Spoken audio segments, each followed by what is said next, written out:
Tuesday morning prawns நிறைய வாங்கியிருந்தோம். அதில் பிரியாணி அப்புறம் 65க்கு கொஞ்சமாக எடுத்துகிட்டு மீதியை நல்லா மசாலா போட்டு வரட்டி வச்சாச்சு. ப்ரான் 65 பண்ணுறதுக்காக சிக்கன் 65 மசாலாலேருந்து ஒரு 2 டீஸ்பூன் ஆட் பண்ணிக்கிறேன். கொஞ்சமாக சால்ட் அப்புறம் 1 டீஸ்பூன் அளவுக்கு இஞ்சி பூண்டு பேஸ்ட் சேர்த்துட்டு லெமன் ஜூஸ் ஆட் பண்ணிவிட்டு நல்லா மிக்ஸ் பண்ணிவிட்டு ஒரு 30 மினிட்ஸ் ரெஃப்ரிஜரேட் பண்ண வச்சுட்டேன். இதில் நான் டீட்டெயில் வீடியோ காமிக்கல. ப்ரான்ஸ் பிரியாணியோட ரெசிபி ஒரு ஷார்ட்ஸில் நான் சொல்லியிருக்கேன். ஸோ வேணுங்கிறவங்க செக் பண்ணி பார்த்துக்கோங்க.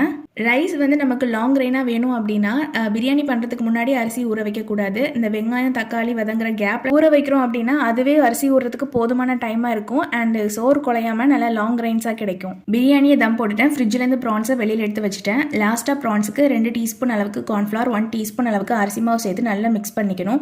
பேனில் கொஞ்சமாக ஆயில் சேர்த்துட்டு ஷாலோ ஃப்ரை பண்ணுறப்போ ப்ரான்ஸ்லேருந்து மசாலா பிரியாமல் ரொம்ப சூப்பராக வெந்து வரும்.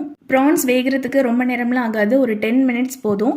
ஸோ அன்னைக்கு லஞ்சுக்கு ப்ரான்ஸ் பிரியாணி ப்ரான் 65 கூடவே ரைத்தா வச்சு சாப்பிட்டு முடிச்சிட்டேன்.